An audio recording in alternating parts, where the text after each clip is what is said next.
I was asking Marcus earlier this afternoon how come when the storm moved through it was still hot and humid outside, and he said the good thing is that the cold air didn't come with the storm. Yeah. It would have been a whole lot stronger than what it was. Absolutely, yeah, because you know when you need rotation for severe weather and for tornadoes, you got to have some of that colder air coming in aloft. It just wasn't as cold as you went higher up in the atmosphere, but still cold enough to where you could get some hail.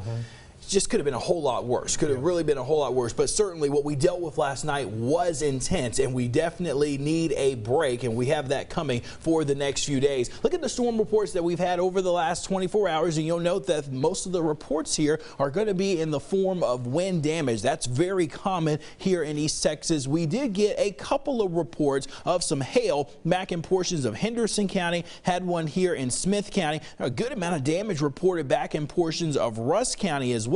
That even stretched all the way up into portions of Harrison County. However, really want to point out what took place back in Van Zandt County, northern Henderson County. We had some very intense winds. As a matter of fact, we had reports of some trees coming down, a roof blown off a home here. This was reported 6 miles northeast of Maybank there in Van Zandt County. Also another report, trees down at 1861, 1 mile east of Highway 19. This was also in Van Zandt County. Let's look at the winds that we were seeing there in Van Zandt County, and even though we were farther away from the radar, notice how the winds really began to ramp up. Now they're a different direction because we're looking at them coming from Fort Worth, so that's the winds going away from the radar. That's why they were in red, but these were very intense winds, damaging wind gusts along the leading edge, 74, 58, up to about 60-mile-an-hour gusts in some areas. Watch how the line, as it worked its way east of Athens, really started to see the wind increase. Just north of Athens along Highway 19, 57 to 60.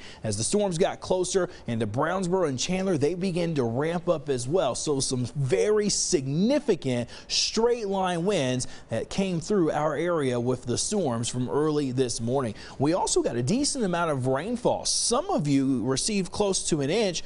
Northern areas where we had the higher totals, especially in some areas to the east of Gilmer and 271. We had about 2 to 2.5 inches of precipitation. Outside right now, we have sunshine, but it is windy and it is hot. We have tied a record for Tyler today.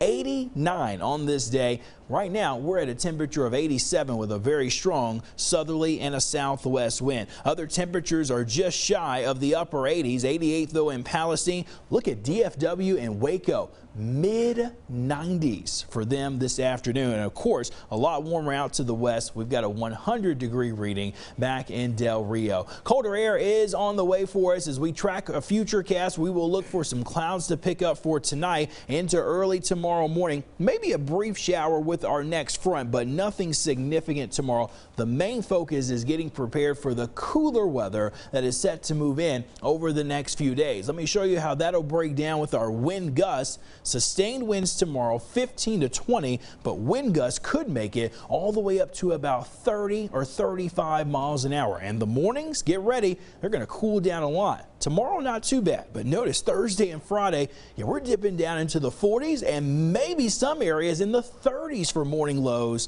by Friday. Temperatures down into the 70s and the 60s for the next few days. We will warm up this weekend. We're going to have to keep an eye, though, next week, Monday and Tuesday, maybe a couple of rounds of thunderstorms. Both of those days may feature some severe weather, so we'll be watching for that, too. Marcus, thank you.